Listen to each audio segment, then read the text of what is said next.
Good morning, good morning, good morning. Happy Thursday to you guys. It is the day after Juneteenth. So I hope that you had a chance to just celebrate and just enjoy another day. But we are here. I promised you guys that we will be coming to you live with none other than a dear friend for life that I've been blessed with. He is Cornelius Williams, but he is affectionately known as Coach Corn. This is Coach Corn that we have. And Corn, I'm going to just turn this a little bit because I want them to see more of me, more of you and less of me. There we go. Okay.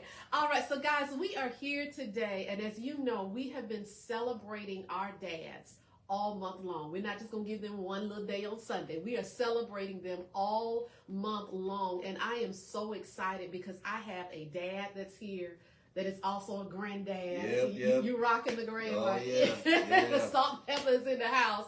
And I want to just jump into this conversation because I realize that there are legacies that are being created. And sometimes we don't think about that. You know, as parents, we do what we do. We're moms, we're dads, we're busy. But we are literally creating legacies for generations and generations to come. True. So I want to start off, Corn, and you guys will hear me call him Corn. Hey there, Bridget said, hey, Corn.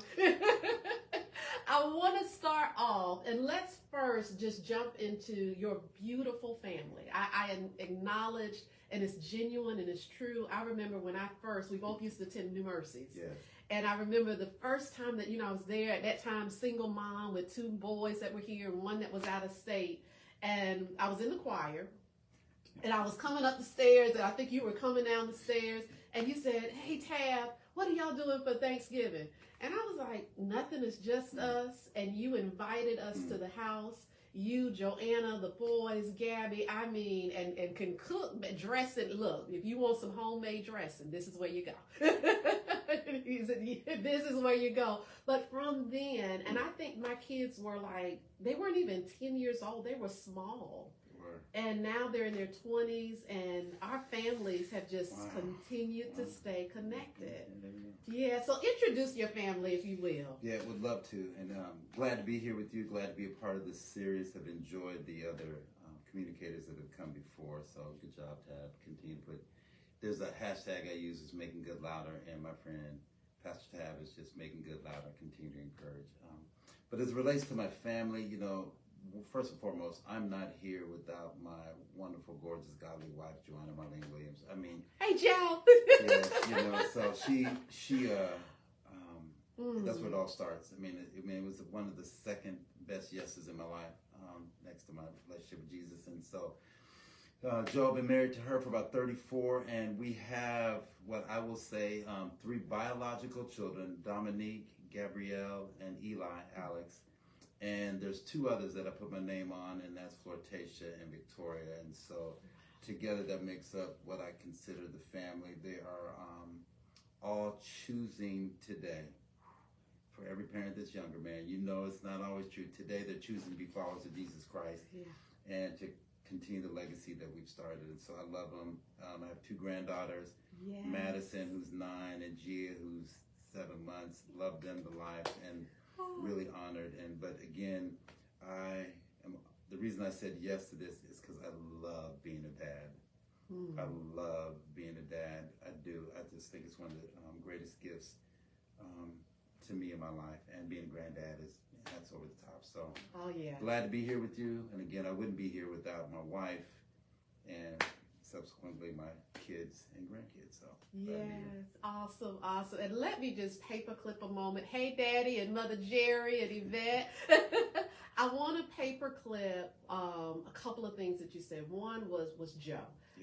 Joe. We call Joe. Joe is the praise and worship leader. She is the Energizer Bunny. But Joe is also, I just did a teaching on Tuesday. She is a Deborah. Like I said, that you got to know the difference between a Deborah and a Delilah. Joe is a leader in the school system, but y'all, Joanna Williams, you got to go to the page. One day she'll have orange hair, another day a fiery red. She is the spice, but she is such a leader and a gentle spirit, but she just commands this worship of God anytime she enters a room. and your children, Dominique, another leader in your family. Now you have a program, because I want to connect this so that you guys can just see when you said choosing God today. Yep. One of the programs, and let me bring this out. Let me now connect all of the dots. Y'all remember we did a thing, you got to know your weapons. So everybody's like, where you get this sword from? Yeah, baby, let me tell you, this sword right here, I told you it did not belong to me. When your children leave the house, they don't take everything. Some things, you inherit. Yeah. So Christopher was a part of a program that you started called Young Guns. Young Guns. Yep. And then Dominique oversees a program that my son Bladell was a part of. Thank you, Bladell. That is called Young Commanders. Can you share these two programs with us? Yeah. I want to start by saying this. Not only do I love my family, I love family. I mean, again, I think family is the building block of society. And within the family, which I'm committed to helping, I really want to support single moms. Yeah. And single moms, I was talking to two the other day. There's this place in Scripture where we read about Paul and Silas going on their missionary journey, and then they see this disciple, this pretty well-respected disciple, Timothy. Yeah. And this is what we read. It says Timothy had this mom, and his father was Greek, right? She was God-fearing mom, but his father was Greek. And so Paul says, hey, we want him to come on the journey. And I remember talking to some single moms out there about this idea that your decisions to choose to live a godly life. Yes.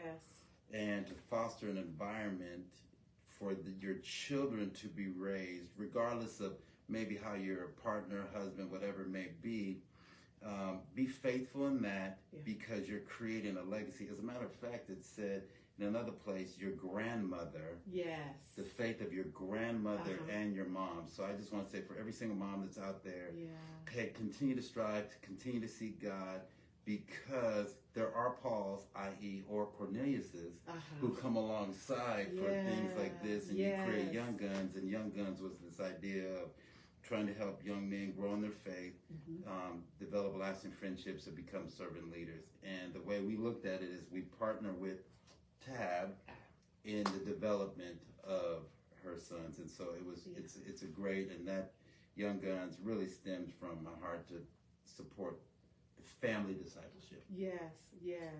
I know it's called mentoring and what it's over here, but it's not just over here. It's in collaboration. That's right. And Young Commanders, which, I was approached by a mom. About, hey, I heard you did Young Guns. Hey, my son needs this. I said, ma'am, I'm not trying to do that. I was at staff. She says, well, but he really needs it. I said, well, I'm not. Did you try your school? Yeah, right. So she did whatever, came back. Hey, Elder Minister Corn, can you do this? I said, man, okay. If you can go get some moms and sons, then I'll do my work. And she did. Yeah. She did. And Vladell, who I was walking with at the time, this idea, hey man, come on man, help me. So we started Young Commanders, which is 2nd through 8th grade. And again, we partner with families in the development of emerging leaders. So it's the same thing, different package, but we just start younger. Started younger. Yes. So, and it's been such a blessing, let me say personally, because when we talk about creating legacy, you just referenced another scripture, and I think, if memory serves me correctly, it's where Paul was saying, stir up the gifts. That was in your mother and your grandmother. Was it Lois and you? Eunice, Lois. Eunice, y'all know from Montana, one of them, but it stir up the gifts. That scripture y'all know. And it's in there where you literally, when we talk about creating legacy, I didn't understand that my actions, because you just talked on that, and y'all, we transparent, naked, and unashamed. I never considered how my walk with God, because at the time I was, considering like, all right, I love you. I knew I loved God, but I wasn't 100% committed. I mean, if I can just tell the truth, I was in and out of the walk. I was like, God, it's convenient today. It's not convenient, next week down the road when I'm trying to do tab, and I don't want to include you in it, right? And in that, you pointed out to me with these young men that I had, Tab, the inconsistencies, Tab making sure, and this was not y'all. I was out there just dating. I wasn't loose. Don't get it twisted. but even being mindful of who I allowed to be in my circle and expose my sons to. Yep. And no one had been that direct in a loving way. And let me say, I call him Coach Cohen, Elder Williams. So let me pull on the Elder Williams. No one had been that direct in such a transparent way. Hey, TC, to say, hey, let me tell you something that I see, and saying it from a pure place of I want your boys to win. Yeah. So I thank you for that. I've told you so many times, thank you. And then you helped me along with the Daryl, Trish, and goodness, who else was in the program? We had Daryl, Corey. Who else was in there? I'm trying to go back to the picture. Oh Lord, Lester Allen was a part of it during that time, Lester or did he around. come? He came around. Yeah. And then even at the other school with over here, Kurt and Justin and Ralph and myself and Daryl's brother Matt was with me. Young Guns later came to Young Commanders. Yeah. And you connected our family to another village. Coach Chuck, Coach Nate, Coach Jose. Yep. One of my sons played football, and I remember in that space, it was a private school, YACS, Young American Christian School. But in order for them, Chris had got a scholarship. Liddell was able to go as well. And it required transportation, which was like 45 minutes. There is no pandemic. I still got to go to a JOB and punch the clock and be there at 8 o'clock in the morning. And you literally, along with the other coaches, you guys became transportation. And I just, they would not have been exposed to another opportunity if I didn't have the village. And that was creating a legacy in my household that now those two that came underneath your wing through this program serve in the United States Army. But they have a heart that they got to see the framework of what it looks like when a man steps up to the plate and just does what he's called to do. So thank you for that. Thank you for that. I want to culture this legacy. One of the things that you did one time, you were saying that you were having a meeting with your family. I remember stuff. And Big Brother Anthony, he said, I'm having this meeting. And in this meeting, he said, we were talking about what does it mean to be a Williams. Yep. And I had to step back. I walked away and I said, what does it mean to be a Brockton? Yep. And I literally contacted my dad. Good job. Hey, good job, Mr. Brockton. What's going on with you? See you on there. Oh, and I called Daddy and I said, Daddy, I need to come spend time with you, because not growing up in the household with him, every day, I just didn't know. Yeah. And being married and divorced and it's like I took my maiden name back, but I didn't know what does it mean to be a Brockton. Yeah. And I went to my dad, and my dad gave me the answer. He said, Brockton blood, Brockton strong. You work hard, you finish what you start. You have loyalty, you stay connected to God.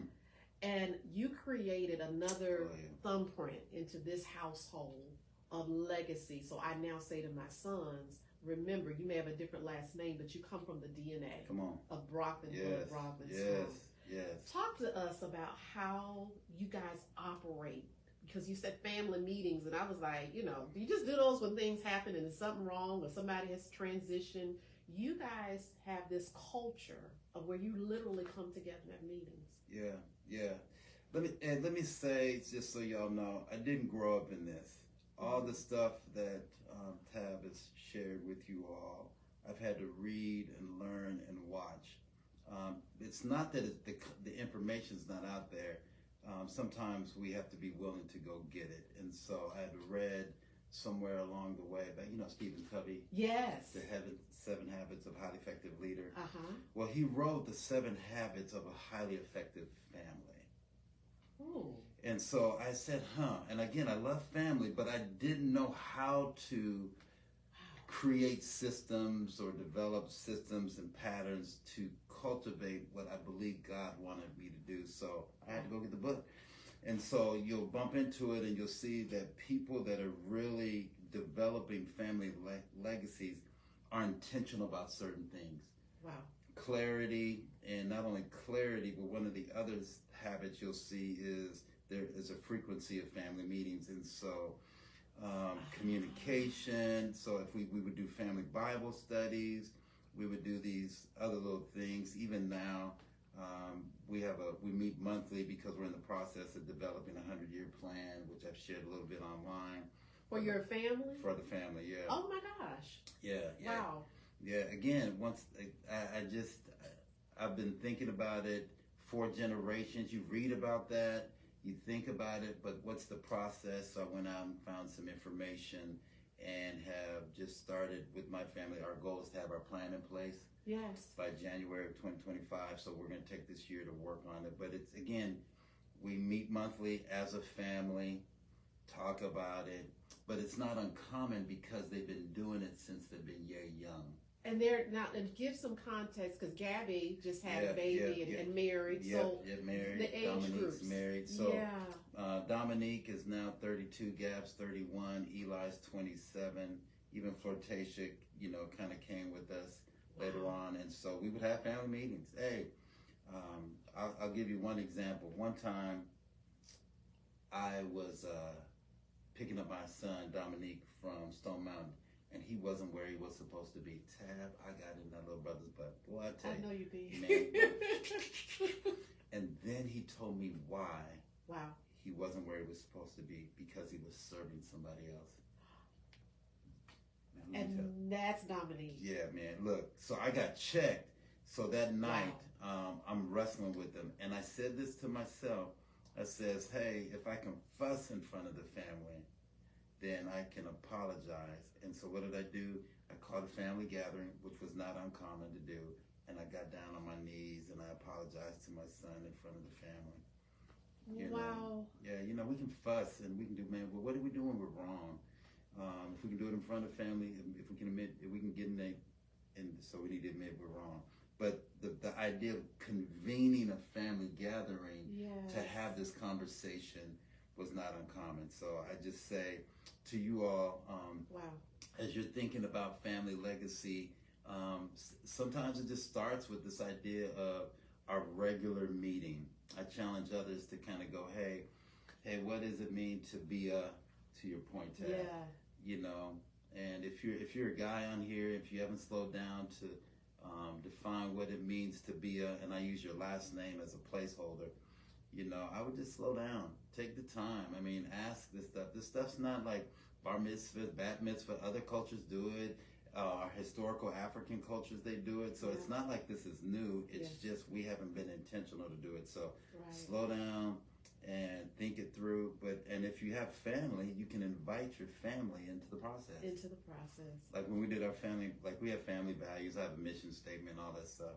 And so when I did my mission statement, I invited the family to speak into the process. Right. And so it was just really good. So I would just say for all the men on here who are listening, and if you are married as the woman and you're here, you can have this conversation. It may be tense. I mean, but it's worth thinking about. And again, my number is 100 years from now. Wow. What do you want to see at play 100 years from now? And if you're a single mom on here and you're kind of going, oh my gosh, it's just me. Tab was a single mom. Yeah. She reached out to her dad. We just had Father's Day. Let's say you don't have your dad to reach out to, right? Okay. But man, you can invite others and you can, as a single mom, just say, hey, here are our values. Here's our mission. Same process. Again, all of us can create legacy, whether we're married, whether we're single, but let's not wait another moment to be intentional and to engage others, your family, into a family meeting. So there's a shameless plug. I love it. Wow. Thank you for sharing that. Hell yeah. And even for me, like hearing that, I'm like, okay, I got homework. Like Daddy, we have homework. Come on, Daddy, we got homework. We have homework. And to be able to invite the kids, because one of the things that I can say that I knew, but it wasn't, maybe it was a piece of legacy, of, you tell the kids, don't go out there and, cut up, and because you represent my name. But what does that mean other than don't embarrass me? That's exactly don't right. Don't have the teacher call in the house. Don't do something crazy and you're going to be on the news. But it now makes it, as you said, intentional in saying, what does our family stand for? And it gives you an opportunity, I think, to do a reset. Yep. It really, to all come back together, to even have some healing and some tough conversations where some apologies may not have went forth on either side, to say, look, this is not the legacy that we want to create. We don't want to create this continued cycle for some people. We want to create a reset so that we have something more than debt. Yep.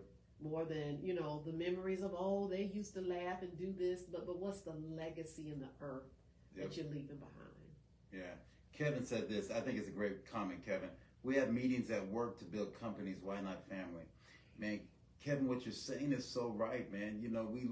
Corporate America has taken a hold of these practices. Yes. They build cultures. Family is a culture. Mm-hmm. I will say this, for this is a shameless plug. Here you go. I sat down, and I do think a lot about this stuff. I do. And so I was thinking about, what are the institutions that we as men are supposed to build? What are the institutions? Wow. So I came up with 4 institutions that I think we as men are supposed to build. One is ourselves. We are our first institution. What are the values? So if you're single on here, you don't have to wait to get a family to do the work.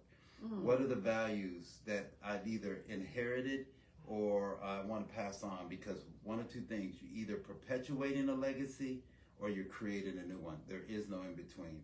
So the first institution is the individual. The second one is partnership. God said it's not good for man to be alone. That's God. Adam didn't say it. God said it about Adam. That's right. So he created partnership. Boom, right. Boom. So in this case, it could be a spouse, it could, or in business, it could be someone else. So that's the second institution. We got to build the partnership, and the partnership produces the third, which is the fruit. And the fruit then will produce your legacy. So that's a multi-generational strategy, but it starts with you as an individual.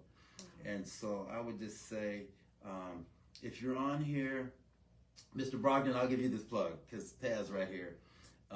Mr. Brogdon, I think it would be great for you to have y'all to have a monthly meeting. Yeah. You can do it via Zoom. We got the technology. Why? Alex just had a child, right? So Alex, well, did not just, but what is the Brogdon, or where are we meeting? So now we're a couple. Now, if your dad is a couple generations out, yes, my mom is on our monthly meeting call. Wow. So I have my mom and Madison. Wow, which is your granddaughter. Is my granddaughter. So I have all those generations together on a monthly call. And so I just want to encourage y'all, again, if you don't get nothing, you should start meeting with your family on a regular cadence, whatever that looks like for you. Secondly, if you're an individual, I would say you can reach out to Tab here and kind of go, hey, Tab, I would love to begin to put some things in place. And she can help you. And then I'd be willing to, convene a time with a group of people. And I got some templates and stuff. We can walk through that. But awesome. Thank you. Oh, yeah. Yeah. Wow. And Madison, let me, how old is Madison now? 9. So you have your mom that's on here. Yep. But your granddaughter who's 9, so she's getting it in her right now. Oh, yeah. And getting to hear the wisdom of all of these generations. Yep. Oh, my gosh. I'm excited. I love it. Hey, Mandy. Now, let's touch here because you mentioned your mom. And y'all know I always ask, what are certain areas that we don't want to go in? And you said, Tab, go for it. Yeah. So you recently had a transition in your family of your father. Yep. And when you and I asked you about doing the interview, you said, Tab, I want to be able to share what it feels like, what it looks like to step into this other role as the patriarch. Yeah. Can you share, because we had so many, people, and as I was observing even social media on Father's Day, that were just sharing, my dad isn't here. Yep. And we had our first guest that came on, Bishop-elect Tate, and he said until his father transitioned. Yeah. He said until you've entered that club, he's like, you really you don't get what you don't get. Yep. So walk us through. Yeah, it's I've unpacked this process with my friend Art Williams. He lives in Phoenix, and when my dad passed, thank God, man, it was really celebratory because of the work we had done. He and I had done in our relationship and over the years, and so I was able to send him off, and I was the one that handled everything, and so. Wow. But what I didn't anticipate, and I tried to think things through. What I didn't anticipate is the weight and responsibility of becoming the patriarch of the family. Ooh. And well, what do you mean when you say that, Corin? It's kind of like, okay, so I have two younger brothers. One of my younger brothers is married and has kids, and my dad was kind of the plug. He was the go-to for them. And so now they no longer have that. And I was talking to my sister-in-law and just really feeling that weight. And I didn't plan for it, but now trying to step into that role. And I say it out loud, and I process it out loud because we don't talk about these things. We don't. We don't, man. Like I don't know what it's like to be a patriarch. We talk about being the priest of our home, so yeah, I get that. I think about my family, but being the patriarch for the Williams it's a different lift. And so, because now, how do you integrate? They don't have the same values. They haven't been in the same meetings. Man, they ain't thinking about the same thing. And so, one of the things that I learned through my time in young life was you have to earn the right to be heard. Woo. And so before you can speak or impose or dump anything, you've got to earn that right. So now I'm trying to earn the right as patriarch with the other family members. Yeah. And that's, oh gosh, that right there. TC, I see your comment. Good morning, Mother Carol, that he's a blended family. Wow. And it kind of connects. It does. I became the matriarch, if you will. Yeah. For my siblings, just in the instance of the abandonment we did with my mom, or went through with my mom, and even to this day, and I say this, I love my siblings. I am the go-to, and have been for years. And when you say it's a heavy lift, it is. It's not a role that you say, "Hey, can I sign up for?" But in your spirit, you know that you can't turn your back. That's right. And when you talk about different lifestyles, and all three of us have different lifestyles, but I'm the go-to. I'm the, how do you handle this? And then what comes with that is you give them advice, and you learn. This is for Tanetta Colette Hunt. I love my baby sister. I remember she'd asked me something, and I gave her, advice, and I was new in this whole church thing. So I'm and the Lord says this, and and Scripture says this, and that chick wrote me a letter. Y'all, I got a letter in the mail. I said, she doesn't letter, I'm not used to letters. And she said in that letter, I remember, thank you for all of the scriptures. Thank you for all of the spiritual advice. But I just wanted my sister. Corn. Yeah, that's real. I was boo-hooing, and I learned in that moment, I'm like, and part of me wanted to have an attitude. I'm like, I ain't asked to do this anyway. Just figure it out, Google it, But in that moment, it became real, this balance. And even in the walk that I have as, a leader, I would say in ministry, it's more than giving people scripture. Oh, gosh, yes. It is earning, as you said, the right to be heard. But that means you got to take a chance, which is getting to know people, their family, but you don't know them in a way where they're not a part of the monthly meeting. That's right. They're not a part of the trajectory that you've set, but you still are called to be the person that they are supposed to be going to. God assigned you to it. And it's a weight. It is. It is. It really is a weight. And as you all are listening to Tab and I process these roles, let me just go ahead and keep it a buck with you. Be very honest. Everybody, they don't want you. They didn't say yes to you. There are family members that they don't care what patriarch, matriarch you are. They ain't interested. They don't want to hear from you. You ain't the one, blah, blah, blah, blah, blah, blah. That doesn't absolve us from the responsibility of praying for them. It doesn't absolve us from the responsibility of hoping the best for them. That doesn't mean they want to receive it from us. I was reading in one of the people that modeled for me kind of a practice is Job. Ooh. And it says that Job would get up every morning and offer sacrifices just in case. Just in case. Just in case. Yes. And so I would just say, Tim made a question of, if you're in a blended family, that's tough, man. And that's tough work right there. Blended family work, it's tough work. Yeah. It's not impossible work, but it is difficult work. But it starts with a surrendered posture to God. And, in that case, like Tim, or those of you that are here that are in blended family, it's about conversations and how do we move forward together. Yeah. And it's slow work. Yes. I don't want anyone to think, hey man, you come into these roles or positions or da da da da, and everyone is like, oh, I'm so glad you the one. Right. No, made you the one? Yeah. No, but again, the idea of earning the right to be heard. The first practice is you have to consistently show up. Consistently show up. I would say this: if y'all don't get nothing from me as it thinks about creating legacy, partnering with someone like I do with single parents or with other parents and helping them foster legacy, it's about consistency. Yeah. It is everything. At the core of it is consistency out of a posture of prayer is what I'd really say. That's good. And that's the legacy. I asked myself this when I was kind of ideating about this 100-year plan. I go, okay, what are the things that I want Madison's grandchildren to be practicing? The 9-year-old. Yeah, the 9-year-old grandchildren. So that's 4 generations out. So that's boom, boom. So what is it? And so I landed on a couple things. One, I want them my faith in Jesus Christ. So I want them to pass along our faith.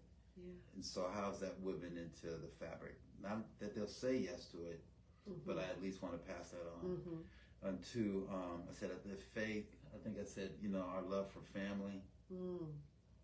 Just hey, what does it look like? Madison is involved. I ask her questions. She gets to give input on our family meetings, and she does have thoughts. I love it. Of course. And then the other one is there's one that I have that's related to just our businesses, and that's just that we would be business owners, and so wow.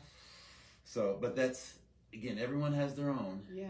But so once I landed on my faith, family, and ownership, I now have to engage my family around this, and that's a part of the plan. And so as you all are thinking about creating legacy, it really does require slowing down, thinking some things through, and then being intentional and consistent with your family and creating that, which, Tab, I'll say this. I was on a call with someone yesterday, and the joy that I have, Cornelius Williams, is watching Tabitha Brogdon. I'll say something. Then she engages her dad. Good job, Mr. Brogdon. Good job. And then y'all work together, and this is being played out. And you know what? That's the key. Yeah. There's this thing, I'm doing this study with these men about being a hero maker, and it's about multiplication. Wow. And so I would say this to you all on this thing as I think about being a father and creating legacy with families, which is the building unit, it's the building unit for society, is that not only would you do your work, but you would invite someone else to do the work. And we're multiplying this, So if you're here on Tuesdays with Tab, okay, I'm a teacher at my heart. Here it is. I got an assignment for you. All right, I need y'all right now, for those of you that are on here, to drop in the chat, what is one thing you're going to do based upon this conversation? Wow, that's good. What is one thing? That's real time, y'all. Yeah, Give it come to on, us. let's go. Hey, we're sitting here. Wow. My gosh. Hey, while you all are dropping stuff in the chat, one of the things that was interesting, and this is where it gets really real, is as a what's that, girl dad? Yes, I'm a girl dad. Yes, I'm a girl dad. And so when we were doing our family values and mission statement, my daughters asked me, well, hey, do we get to take the values? The Williams values, what it means to be Williams. It's leaders, excellence, integrity, developers, righteous, and stewardships. Those are our values. Leaders, we're leaders. And so we get to take those. And I said this, you don't get to necessarily take the values, but you carry them. And my hope is whoever says you say yes to, y'all would formulate your values. And I just want to give a plug out to my son-in-law, Terrence Eggleston, who has really began to do the work around what it means to be an Eggleston. I just love it. Like he and Gab, they're working. And so Gia, my granddaughter, is growing up in a culture where values are being shaped. So what it means to be an Eggleston, they've decided. And so that's what we want to see. It's not just about me and mine. It's about us all trying to create the systems and processes to create a legacy intentionally. Oh my gosh. And I'm going to hit this chat. That is so good. And let me see. Let me get in here. Matter of fact, I'm going to go. So I see guys, having family meetings, being intentional and engaging. Don't just give advice, but bring engagement. Maintain consistency and not always run to fix planned disarray. Oh, that's good. That was good, Tim. Yeah, yes. And it makes me, as I'm even looking at that comment, the Bible says one plants, another waters, but God gives increase. That's right. And it's giving the grace and the timeliness, because as you said, this isn't a fast roll. It's something that takes time. Ooh. Where you may be the person, you may be the patriarch or the matriarch that's giving a seed, and somebody else is supposed to come and water it. Yep. So don't get upset if they didn't take your advice immediately. Yep, don't, right. You were a seed, but God will give increase. It is a flow to it. Yep. So I'm loving this, having more time with both sides of the family as well as extended family. Good. Mother Carolyn. Yeah. And let me tell Mother Carolyn, she was on with us when we celebrated Mother. She closed us out talking about extended family. Okay. And thank you, because that made me think of this. Her daughter passed due to cancer. Okay. And she took in the grandson. So he was 3. The other one was, I think, a little bit over 10. And so they have now, one has graduated college and is working. Yeah, her and her husband, Daddy Morris, and the other one is getting ready. I believe Jalen is going into middle school, and, honor students. But, all of these great attributes. But what does that look like for our grandparents? Because we have a lot of grandparents that are still present, like Daddy, but some they're under your roof. Yep. How do you create legacy? Because you still got time. Yeah. I would say, I love biblical comps, and comps is a term they use in housing where, like, you're going to go look at a house, you got to go see the comps. And so I think a comp is Mordecai in the book of Esther. Yes. And so Esther's parents had passed, and so Mordecai took Esther under his roof, I'll use your term. And so I think grandparents, and I'm a grandparent and I'm an older mentor, I don't think it's any different. Wow. I would say that family meetings, I would say that, hey, what does it mean to be this? Like, I'll give you an example here. One of the things I'm dealing with some young men who they've lost their father, right? And so that doesn't mean they can't carry on a legacy of someone who's not there. And for all the grandparents or other grandparents, we can help pass on a legacy, because they're connected to us, but also as an honoring of that parent that's not there. And there's 2 things, again, and I've had to think this stuff through. Let's say the legacy that the person was leading was not something you are pleased with. And don't want to pass on. That's good. What you can find are the redemptive values or principles, i.e., my dad, when I was younger, lost his job and stopped selling and started selling dope, which led to jail, right? Yeah. And I was mad, and I was angry for a long time. But what is the positive that I could find in that? Yeah. He was an entrepreneur. Yes. He had a product that he was able to get to his customers.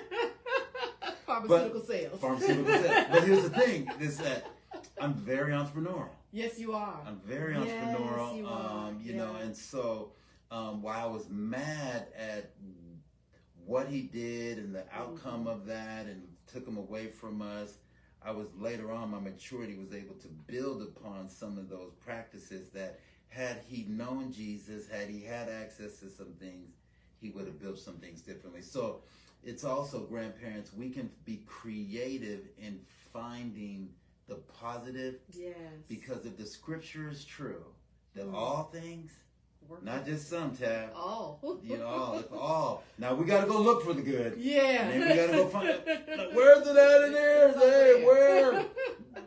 But if we can help build, and that is a way for us to pass on to our grandchildren the legacy that really God would want. And I think that's a great opportunity to steward. Yeah, that's good. And Mother Jerry, I see, she said, I'm going to make sure that we have conversations in the meetings to explain credit. Oh, come on. Listen, Mother Jerry, look, Mother Jerry manages those coins. So that, oh my gosh. But you know, as you were saying that, I had to, because I always give reverence to my dad because he's present. Yep. And I paperclip every now and then my biological mom, but I'm convicted even in this space to not only share that the legacy came not only from daddy, but even in my mom. Like my mom explained, and it wasn't a conversation, it was by observation. She was creative. Like she was creative. She didn't get stuck in anybody's tradition. She refused to, and she was for the underdog. You know, she was for the person that they said you couldn't do it. And she was like, why can't you? And I'm like, wow, so that's what I grew up in. But one of the things that, you know, I've shared with the E-Church before, Mommy was like, you know, we're not going to church. And church folks, hypocrite, they, you know, say they love you, then they talk about you and da-da-da-da-da. And I started in ministry when I answered the call of yes. It's like, I want to prove her wrong. And then I got in church and I'm like, but it's still in my mind that, you know what, I now need to model what I may not see. Yep. But if she wouldn't have said that and been so adamant, it was a good statement that God said, let me now show you how to do some things differently. That's good. And do it without judgment. That's good. Yeah. So there's always, if we look for the good, that's really great. Corn, not only that, I want to just ask you, like when we talk about creating legacy, and you said 100-year plan. Right? Like that's far out. And I know that, you know, we're talking about wealth and leave a generation's generation. Yep. But you're talking about more than just money and a life insurance policy. Yep. Why do you feel it's necessary to leave legacies? Because God said it. I mean, we really are. Someone is leaving an inheritance, right? I think that's what we say. The word inheritance. Inheritance. Yeah, you know, when you think of, we only use that word in a monetary sense, but that's not what you get. One of the things that informs this is Deuteronomy 6. So here it is. Moses is kind of recounting the second law before they're getting ready to go into the promised land. And you hear it. You hear it. Hey, I need you to download these decrees, laws, and commandments so you can teach your children. Yes. Right? Yeah. Boom, boom, boom. And then, as in Numbers today, so that they can teach their children. So then they set up all these practices. Why? To remember. To remember. And to remember what? To just hoard? No. To pass on. But you have to download. And so I would say the reason... I think beyond just money, because man, we know, man, if I give you money but your values stink, you'll be broke, man. Well, no. Here's the thing. That's not true, because there's a lot of people whose values I don't agree with who's sitting on stacks. That's true. Man. But is that money being used to further kingdom agendas? Is that money going towards those things? And so it's all about the heart. what's informing our decisions, what's informing our habits, what's informing our practices. So when we leave an inheritance for our children's children, it has to be more than money. Yeah. It has to be in our thinking, our heart, our community, our practices. And so that's why I say, for me, it's my faith, it's family, and it's also ownership. And ownership. Yeah, and this is, so I was in my house and I said this is, when I was thinking about ownership, how did you get to that one? I said, okay, in 100 years from now, I said, you know what, we could be on Mars. We could literally be on Mars living. And so this is what I said to myself. If we're on Mars, then that means that there are going to be people there that don't know Jesus. Ooh. On Mars. So they still need to hear about Jesus and be discipled. Boom. I said, hey, you know, we still need to, you know, create the family, because the family unit is, you know, kind of progenitor of other family. Booms. I said, you know what? There'll be goods and services. That's true. In Mars. So I said, you know, I want us to be on the side of some goods and services. On owning and being able to direct where resources going. So yeah, even if we get to Mars, people still need to hear about Jesus. We still need to have healthy families, and there's going to be owners and goods and services. So why not be on the side of knowing how? Yeah. I'm not worried about the product, but the principles and the mindset to be owner versus employee, owner versus debtor, blah blah blah. So, but it all starts with faith. So starts with faith. That's good. Here we go. We're going to Mars. Hey. What part do you on? Well, you know what, really, Tab, I say this to your group, and I don't always say this stuff out loud, but hey, if your family, the people on here, if your family is going to have someone on Mars in 100 years from now, what are the habits, the mindsets, and the practices that you would want them to live out? Yes. It starts with us today. It does. It does. That's awesome. You know. Wow. Yeah. And let me just pull in, you guys probably, wisdom is real wealth. Oh my gosh. Come on, buddy. Mars Ministry, reaching for the stars. I hear you, Kevin. But you know, but it's real talk, because we assume that how we live today. Let's think about, you know, I'm a 75 baby, right? Yeah. And what's different now, even the flip phone, if you got a flip phone, I'm sorry. But even the flip phone, you know, there's been an evolution. We don't know if things will be the same. We've got to prepare. We've got to prepare. Yep. And be in a position where the legacy can live on. That's exactly right. Yes. You guys, I'm sure, have heard the leader. Like, it's what you do naturally. We've done business partnerships together and being able to coach and do things. From a leadership perspective, one of the things that it's just in my spirit, that leaders create legacy. If I go back to, you know, what you said and somebody else said it, we see it in corporate all the time. We do. But the leaders create legacy. Yep. You don't just walk into something, because even with a job, like I've walked into a lot of organizations, and, you know, I'm the leader of it, but I find out what's going on. Yep. And then I tabbyize it, right? I did that on the spot. But I literally put, you know, I want to leave a legacy at the job. Yep. I don't think that there's a job I've ever left where they've been like, you know, this isn't still in place. Yep. And so I want to leave a positive impact wherever I go. And now I'm even considering that with my kids, with my grandkids. It's like my grandson, I show up. Like he's showing up. Yep. I fly to him once a quarter, because I want him to see Grandmommy is present. Yep. Right? And we have FaceTime. But as a leader, you're not only impacting family, but it's how you show up when you're out there working with organizations and companies.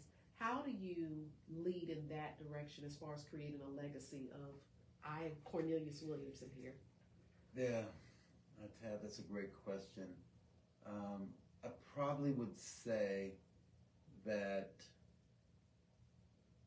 I try to operate based upon who I am in those spaces. But I don't think too much is different. I would, one of the things that I'm very judicious with are my yeses. Ooh. And and so as a leader, first and foremost, at home, as a matter of fact, let me just say this. in 1 Timothy 3, those of us that are called or aspire to be in leadership of church, one of the qualifications, which I wish we would really look at, is how you lead at home. That's it. It starts there. It starts at home. How can you lead there? Man, yeah. If you can't lead here. Man, look, I feel like some people would have to step down from leadership based upon that qualification. And so, so I come out of my home and I try to, I think the same way. I think I'm a developer of people.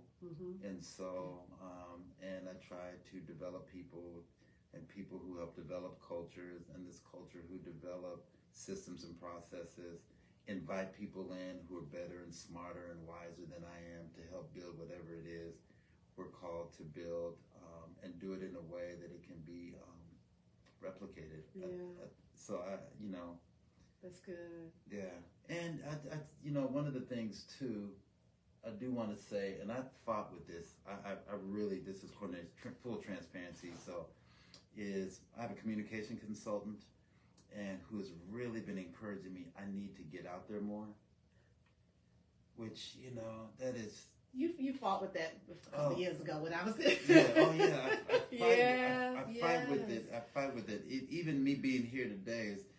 Probably I'm here because Tab asked me. That's kind of true.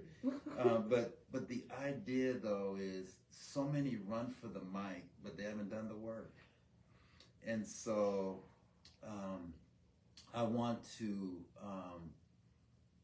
be one that does the work. Yeah. I mean, look again, driving the boys. Hey, who's helping Tab pick up her boys?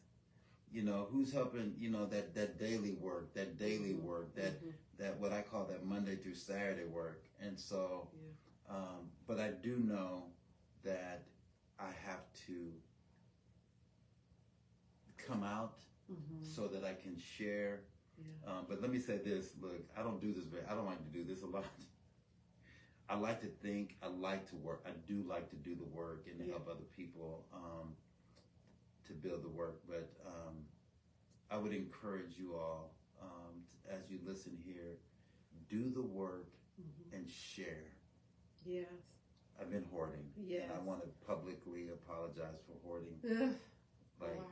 I can come off the dome about this stuff because I think about it, but I haven't been sharing it. So Tab, I want to say thank you publicly for what I've been pushed to do to get out in front. And I would say to anyone, hey, if there's any way that I can lend my voice to the good work you're doing in family or community, reach out to Tab and get a hold of me.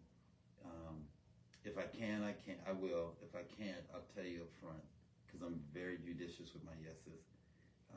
So thanks, Tab. Thank you. Wow. And Court, I want to say to you, even in that, a couple of years ago, hey Ray, a couple of years ago, I remember. She's dope too. Hey, y'all. Yeah. Hey, Ray Rajkumar, she's kind of like Tab. We work together now, but her sons. Yes. Her sons were in Young Guns. And, that's right. Yeah, man, and oh God. and she was actually Soraya, her oldest son, was the first person I've ever facilitated. Wow. The rites of passage process. Wow. With another family, because I have a rites of passage process. We could talk about that another day. But, oh my gosh. And so to see Soraya, she told me this. She said that her son Soraya still has the Bible I gave him. Look, Bible and swords. I mean, which is really just like, oh. So I just want to say, I want to pay homage to all the parents and people who've come alongside of me in this legacy building work. Yes. Because, I'm not out here doing it by myself. So, Ray, right on. Tab, right on. Oh, my God. All the other coaches and mentors, man, y'all dope. Y'all, boom, yep. Well, this is what has dropped on my spirit. I'm about to put you on the spot. I am. Yeah. So, what I want to do for the e-church members, he's like, where's she going? E-church members, I would like, and let's see if we can do it maybe August, September. I want to create some workshops that we'll do on the e-church page with those that are interested.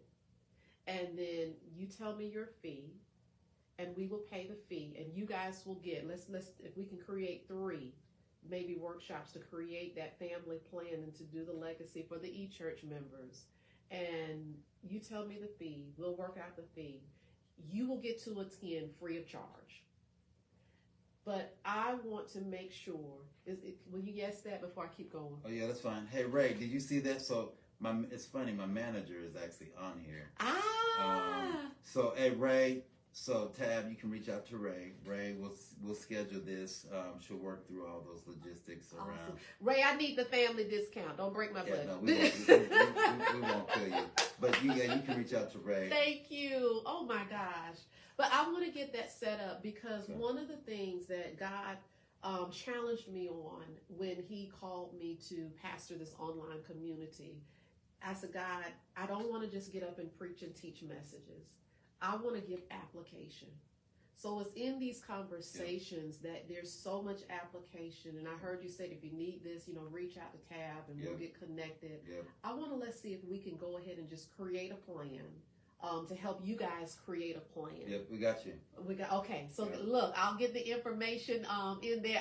Ray, I'll give you a call. Hey, Mother Carol. So we're going to get this set up because we've got to do more than just continue to leave people with a couple of coins, some debt for others, and maybe some cobbler recipes. We've got to do more as it relates to creating and leaving legacies. Yep.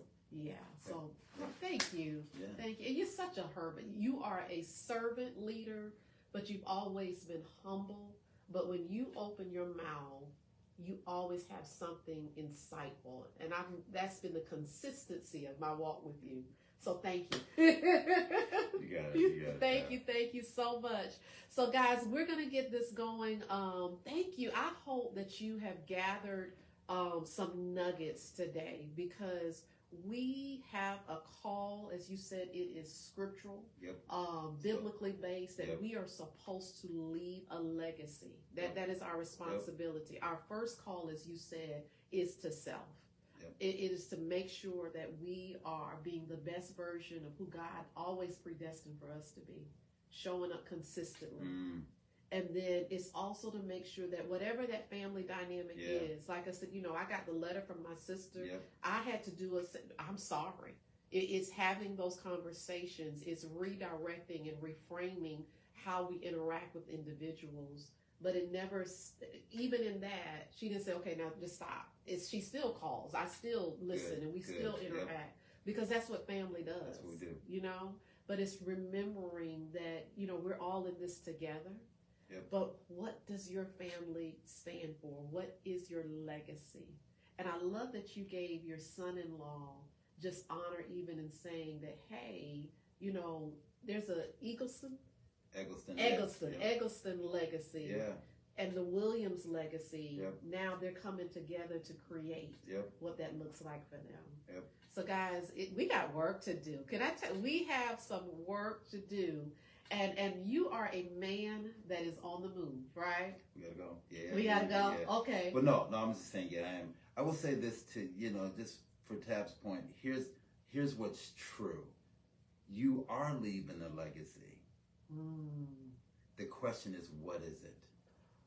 So it's not like you're not leaving a legacy. Right. You are leaving a legacy. All we're talking about today is being intentional to define what that legacy is in accordance with who God has called us to be. So, no, you're leaving a legacy. The question is, what is it? So I just want to say that our whole conversation today is about being intentional to make sure that it's in an alignment with God and what He has asked you to lead through your family. So I just want to thank you. Yeah. Thank you. That clarity. That's what he did, y'all. I want to say this to you. So, I'm doing digging. It's the HR in me. I'm researching and investigating. And want to acknowledge you are a person that's on the move. Like you're always running, even to this day. How long have you been working, doing the mentorship, just in general? It's been... I started my first time I started working with my first group of boys was in 1983. Oh, 1983. And 2024, I see the posts on social media. You're still moving. You're still doing stuff. Our theme for second quarter is on the move and springing into action. On the move and springing into action. And what I want to do for a person that's on the move, certain people, it's hard to do stuff for them. So I have, let me get it. I'm sending you an email. You have your phone? Can you pull up your email? My phone is over. Okay. So I am out. Let me forward it to you right now, because I had to hold this, y'all. It's been forever, because we have something that on behalf of the Tuesday Live with Tab e-church. So for all of the members, this is us to you and the board. For someone that is on the move, we want to help with your movement, because I'm sure you want a couple of pair out. My understanding, in talking to a little birdie, a singing birdie, is that Puma is your shoe of choice. Yes, ma'am. Oh, okay, and it got the Puma. I'm on right now. So we have already done a gift card, because, you know, I'm not allowed to pick out sneakers. Liddell told me I'm not allowed. So all of my sneakers, y'all give me compliments on, that's Liddell. But so we have sent you a gift card that is coming your way. I'm going to forward it to your email so that we can replace your shoe gear since you're on the move.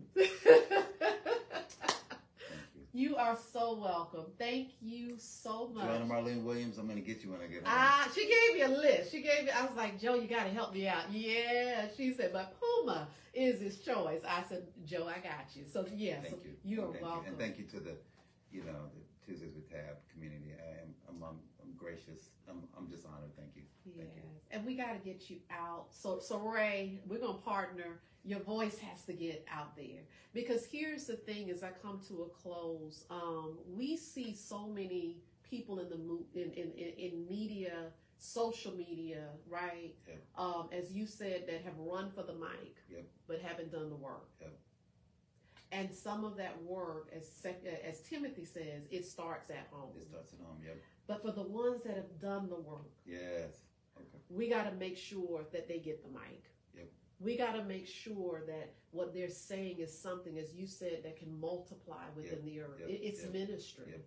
So we want to make sure that we continue to push the voices of wisdom, of leadership, of just practical things that you can do to make sure that, as we talked about today, you are creating a legacy, an intentional legacy, Yep. that you can say, you know what? That's what I left behind. That's what I'm leaving behind. Amen. And be proud of it. Amen. All right. Well, guys, this is the show for today. Like the e-church has evolved into shows.